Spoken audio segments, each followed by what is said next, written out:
Hi అండి. అందరికీ నమస్కారం. Welcome to my channel. ఈ వీడియోలో సగటు ఉద్యోగి కన్నీటి గాథ 11 ఏళ్లుగా నిరీక్షణ వివక్ష జ్వాలలు పూర్తి సమాచారాన్ని వీడియోలో తెలుసుకుందాము. వీడియో అయితే ఎక్కడే గానీ స్కిప్ చేయకుండా ఎండ్ వరకు చూసేయండి. అప్పుడు ఇన్ఫర్మేషన్ పూర్తిగా అర్థమవుతుంది. అలాగే వీడియో చూస్తున్న ప్రతి ఒక్కరు వీడియోకి లైక్ చేయండి ఫ్రెండ్స్. వీడియోని తోటి ఉద్యోగ పెంచిన మిత్రులతో అయితే షేర్ చేయండి. కొత్తగా మన ఛానల్ చూస్తున్నవారు ఇంకా ఎవరైనా సబ్స్క్రైబ్ చేసుకోకుంటే వెంటనే మన ఛానల్‌ని సబ్స్క్రైబ్ చేసుకోండి. దీని ద్వారా నేను చేసే లేటెస్ట్ వీడియోస్ అన్నీ మీ వరకు రీచ్ అవుతాయి. ఇక ఆలస్యం చేయకుండా వివరాల్లోకైతే వెళ్ళిపోదాము.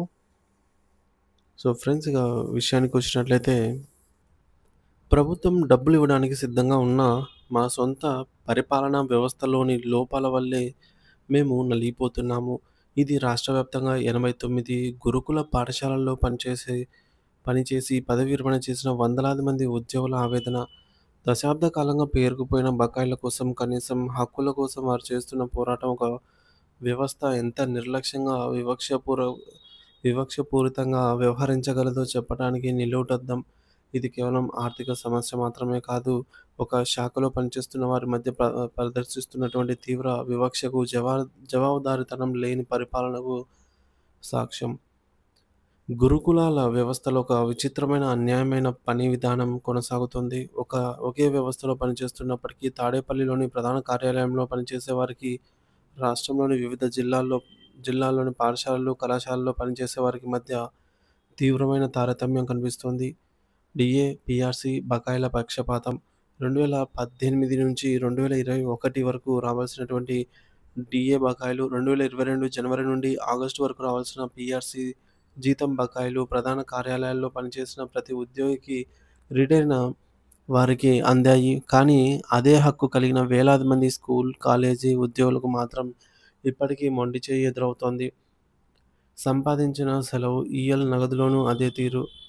రిటైర్ అయిన వారికి చివరి దశలో ఆసరాగా నిలిచే ఈఎల్ నగదు కూడా హెడ్ ఆఫీస్ ఉద్యోగులకు సకాలంలో అందింది. కానీ క్షేత్రస్థాయి ఉద్యోగుల బిల్లులను సీఎఫ్ఎంఎస్‌లో అప్‌లోడ్ చేసి బడ్జెట్ లేదనే సాకుతో వెనక్కి పంపి ఆ డబ్బును ల్యాప్స్ అయ్యేలాగా చేశారు. ఒకే ప్రభుత్వంలో, ఒకే శాఖలో కొందరి బడ్జెట్ ఉండి మరొకరికి లేకుండా ఎలా పోతుంది అనేది వారి సూటి ప్రశ్న. ఈ సమస్యలకు మూలం ప్రభుత్వ నిధుల కొరత కన్నా గురుకులాల పరిపాలనా వ్యవస్థలో పేరుకుపోయిన నిర్లక్ష్యం, అసమర్థతనే అని ఉద్యోగులు ఆరోపిస్తున్నారు. రాష్ట్ర రాష్ట్ర నలుమూలల నుంచి 400-500 కిలోమీటర్లు ప్రయాణించి తాడేపల్లిలోని ఆఫీస్‌కు తమ సమస్యలు చెప్పుకోవడానికి వెళ్తే వారి వినతి పత్రం తీసుకొని పక్కన పడేస్తున్నారు. కనీసం రసీదు ఇవ్వటం లేదు. కానీ సమస్యలు ఎప్పుడు పరిష్కారం అవుతుందో చెప్పడం కూడా లేదన్నమాట.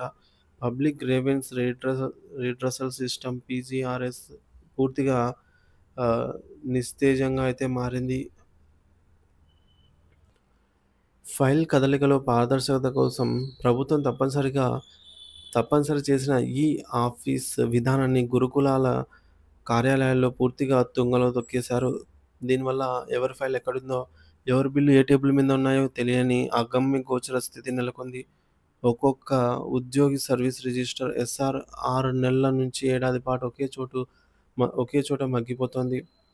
మీలో ఎంతమంది ఉన్నారు? మీకేం రావాలో వివరాలు సేకరించి తీసుకురండి.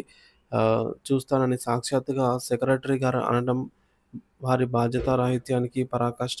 తన కింద పనిచేసే ఉద్యోగుల వివరాలు, వారికి కావాల్సిన బకాయిలు సమాచారం కూడా హెడ్ ఆఫీస్‌లో లేకపోవడం వ్యవస్థ ఎంత కుళ్ళిపోయిందో చెప్తోంది. రిటైర్ అయిన వారికి డబ్బులతో కాకుండా ఇంకేం పని ఉంటుంది అని అడిగితే సెక్రటరీ నుంచి సరైన సమాధానం అయితే లేదు. ఈ 11 ఏళ్ల నిర్లక్ష్యం 600 మందికి పైగా రిటైర్డ్ ఉద్యోగుల కుటుంబాలను తీవ్ర సంక్షోభాల్లోకి నెట్టింది. పిల్లల పెళ్లిళ్లు చేయలేక, అనారోగ్యాలతో బాధపడుతున్నా, వైద్యం చేయించుకోలేక అనేక మంది కుమిలిపోతున్నారు. చాలామంది అప్పుల పాలై బ్యాంకుల నుంచి ఇన్స్ ఆహ్, ఇన్సాలెన్స్ ఇన్సాల్వెన్సీ నోటీసులు కూడా అందుకున్నారు. రావాల్సిన డబ్బులు అందక, సరైన వైద్యం అందక మరికొందరు ఇప్పటికే మరణించారు కూడా. మరి ఉద్యోగుల తక్షణ డిమాండ్స్ ఏంటంటే, తక్షణ చర్యలు తీసుకోవాల్సిన అంశం ప్రభుత్వం వెంటనే స్పందించి వివక్ష చూపుతున్న హెడ్ ఆఫీస్ పరిపాలనా యంత్రాంగంపై కఠిన చర్యలైతే తీసుకోవాల్సిందిగా కోరడమైనది. బకాయిల విడుదల, పేరుకుపోయిన డీఏ, పీఆర్సీ ఇంక్రిమెంట్, ఈఎల్ బకాయిలన్నిటినీ తక్షణమే విడుదల చేయాల్సిన అవసరం ఎంతైనా ఉంది. విజిలెన్స్ విచారణ మరియు స్పెషల్ ఆడిట్.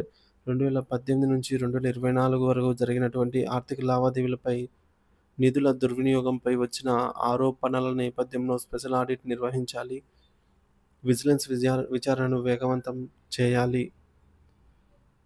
ఇక పారదర్శకత. ఈ ఆఫీస్ విధానాన్ని తక్షణమే అమలు చేసి పరిపాలనలో జవాబుదారీతనాన్ని, పారదర్శకతను తీసుకురావాలి అనైతే ప్రధానంగా డిమాండ్స్ ఉన్నాయి. ముఖ్యమంత్రి, చీఫ్ సెక్రటరీ, ప్రిన్సిపల్ సెక్రటరీలకు వందలాది మంది రిజిస్టర్ పోస్టుల్లో లేఖలు రాసినా మీ బిల్లులు ప్రాసెస్‌లో ఉన్నాయి.